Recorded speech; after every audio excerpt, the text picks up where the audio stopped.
Nangyari itong kwento na 'to nung isang araw lang.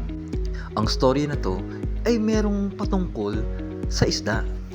Bale nagkita kami ng kaibigan ko, kasi magba-badminton kami. Pero bago mag-badminton, kumain muna kami. Habang nakapila, nagkukuwento ako sa kanya. Ang kuwento ko sa kanya ay tungkol sa number 5 at number 11.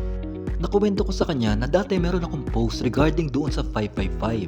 Kasi 'di ba merong 555 sardines, so isda. And during that time, na-encounter ko yung verse na ito. Sabi ni Jesus, I will make you fishers of men. At 'di ba, ang symbol din ni Jesus ay fish, which is yung ictus, na ang ibig sabihin, Jesus Christ, God's Son, Savior. Kwento ko din sa kanya na yung number 11 or 1 is, di ba, 1 is alpha. So first, which is, parang kinokorelate ko siya kay God, which is, God is the alpha. Nagbigay nga ako ng personal analogy. Na example, dito sa orasan, yung number 5, ang straight line niya is dun sa number 11. Natandaan ko sa personal analogy na ito, ang verse na ito. Jesus is the way, the truth, and the life. No one comes to the Father except through Jesus. At sobrang saktong-sakto naman na habang pinag-usapan namin ang number 5 at 11, saktong-sakto naman na habang nag-place kami ng order dito, nakita namin ang same number na 11 at 5 doon sa price na 115. Galing nga palang Japan yung kaibigan ko. Binigyan niya ako ng collagen. Tapos saktong-sakto naman na yung binigay niyang collagen din sa akin is merong number 11. So actually yun ang 11,000 milligrams. Ang isa pang personal analogy dito sa orasan na ito, kung magbabasa tayo sa clock na to, ang oras na yan is actually 5:55. So tatlong 5 ulit, 555. Sa personal analogy na ito, natandaan ko ang Nicene Creed. God from God, light from light, true God from true God. After namin kumain ay dumiretso na kami sa badminton court. So naglaro na kami ng badminton.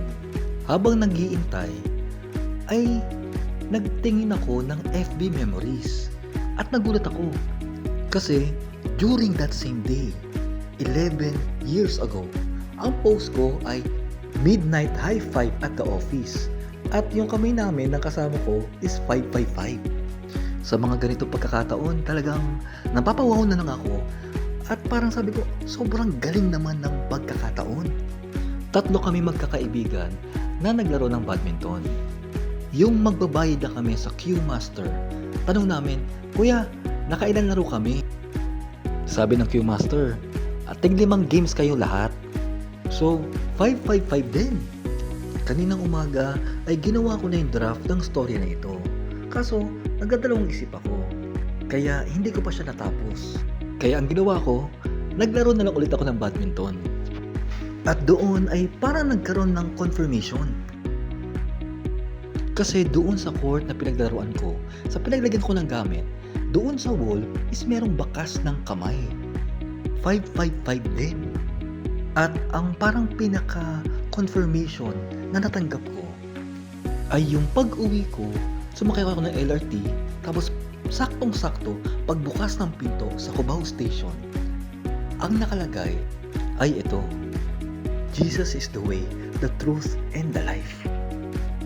In summary, sa story natin today, etong mga ito ang pakatandaan natin.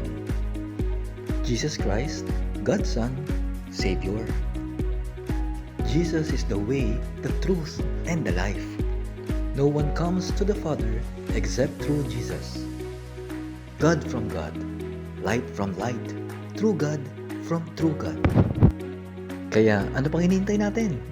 Let's become fishers of men.